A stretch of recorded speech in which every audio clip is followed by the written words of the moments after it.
Welcome to the Economist in Your Ear podcast.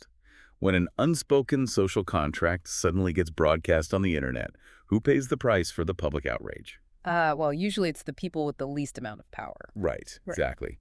And we're seeing the answer to that question play out right now on the streets of Tokyo. So today, we're looking at an article titled, Sex Tourists Fuel Outrage About Vice in Japan. It's a really fascinating situation they're dealing with. It really is. And our mission today is to look right past, the sensational headlines about street walking and viral videos. We want to critically examine the complex and honestly often highly hypocritical system that governs Japan's multi-billion-dollar sex industry. Yeah, because it is basically this labyrinth of legal fictions and cultural expectations. The whole system is entirely built on society turning a collective blind eye. Just pretending it's not there. Exactly.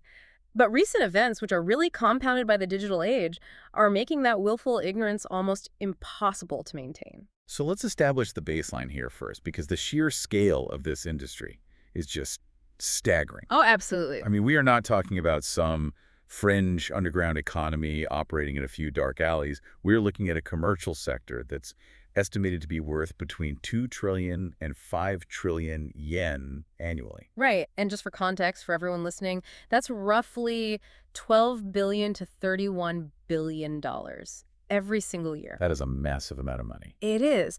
And if you think about the mechanics of an industry that massive, I mean, you do not generate $30 billion in a shadow economy without that sector being deeply integrated into the everyday fabric of society. Right. It can't just be a few bad apples. No, not at all. It requires massive, sustained, intergenerational participation. It requires physical infrastructure. And the data totally backs up that massive participation.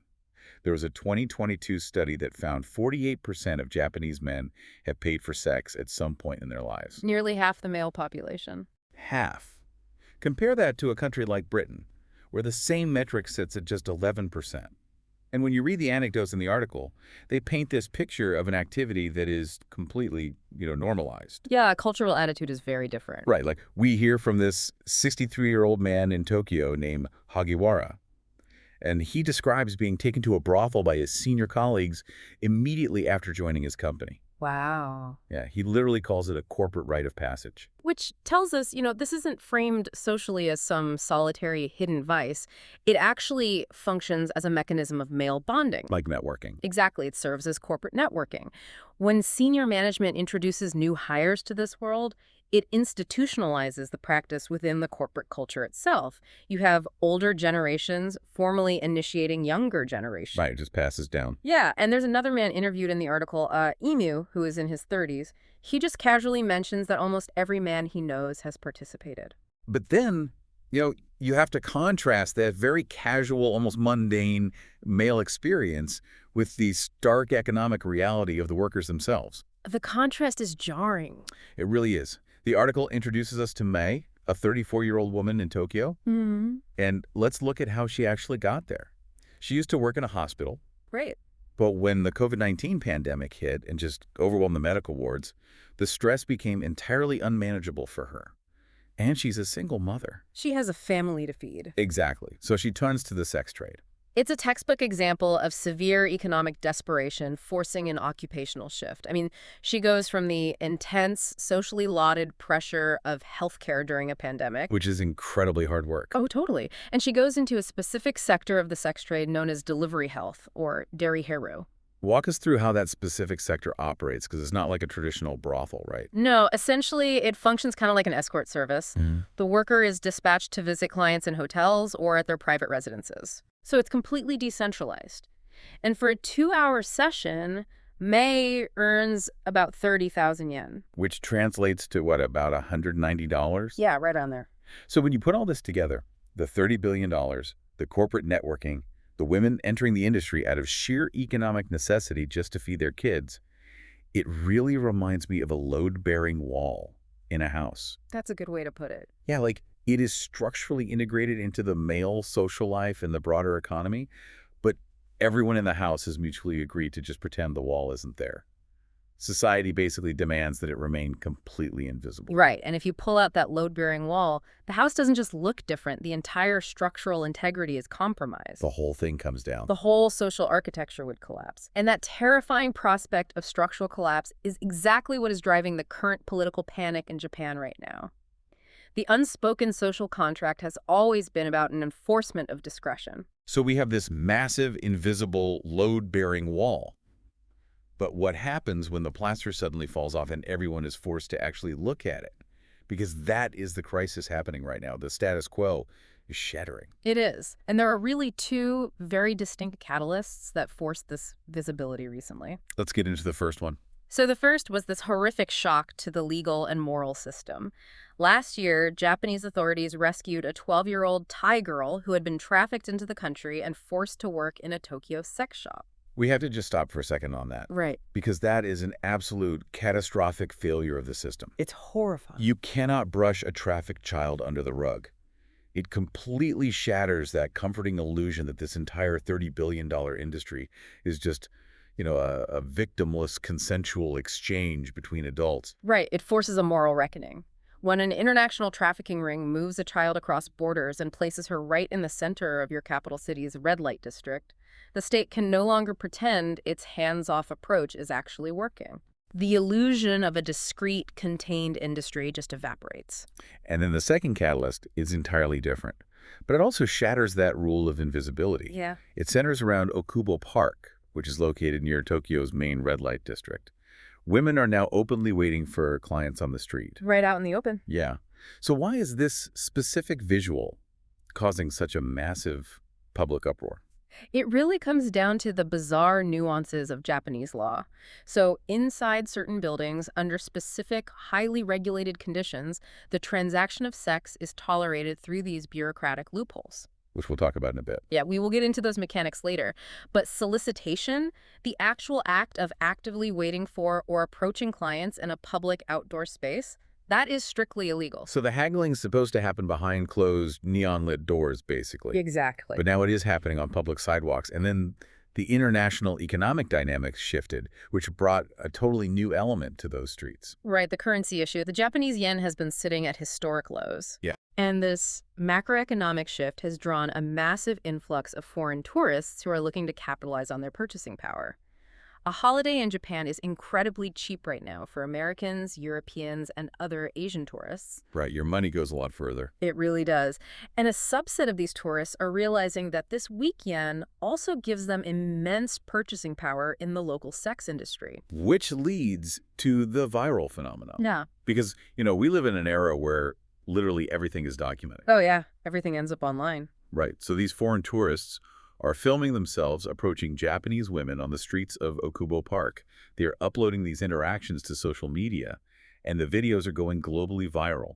The unspoken, delicate social contract of Japanese society is literally being broadcast to the entire world. And the political backlash from that was immediate. For example, Kamiya Sohei, the leader of the right-wing populist Sanseido Party, released videos calling the entire situation truly lamentable. Which, we're not endorsing any political views here, just reporting what's happening. Right.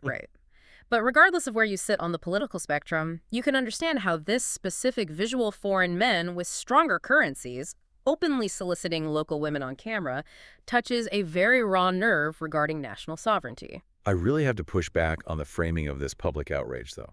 How so? Like, are the politicians and the general public actually upset about the harsh realities of sex work? Are they angry about the exploitation of that 12-year-old girl or the severe economic desperation forcing single mothers like Mai into the trade? That's a very good question. Or is this just a massive case of wounded national pride? Because there was a glaring historical irony staring us in the face here. The history completely changes the context of the current outrage. Absolutely. Yeah. If you rewind to Japan's economic boom years in the 1970s and 1980s, the power dynamic was entirely reversed.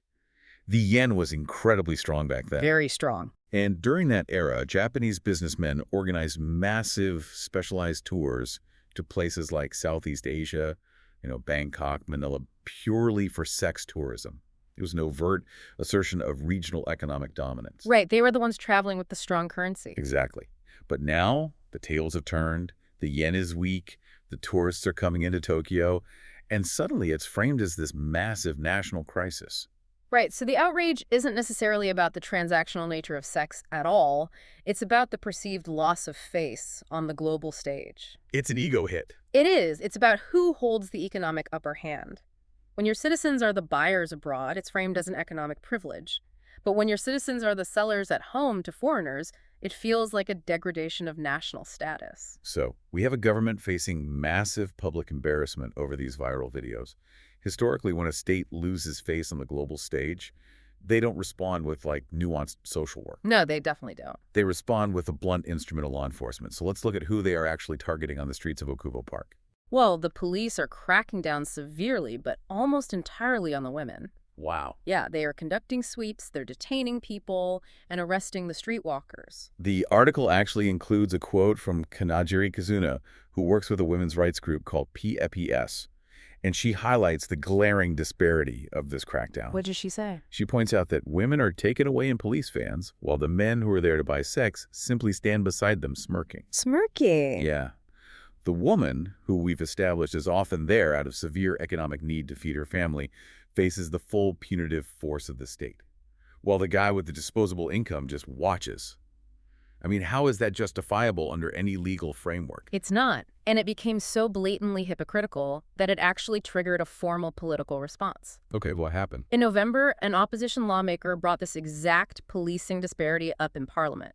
It forced the Prime Minister, Takaichi Sanai, to officially order the Justice Ministry to re-examine their current practices and explore potential reforms. And trying to reform this system is like trying to regulate a shadow economy with a sledgehammer, you know? Yeah. You don't destroy the shadow, you just shatter the floor underneath it. That's exactly what's happening. We are seeing this fierce ideological debate over what reform should actually look like, and it's split into two very distinct camps. Walk us through the first one, which is the Nordic model. Right, so the Nordic model is championed by feminists like Ms. Kanajiri from PPS. It's a model currently utilized in countries like Sweden and France. Okay.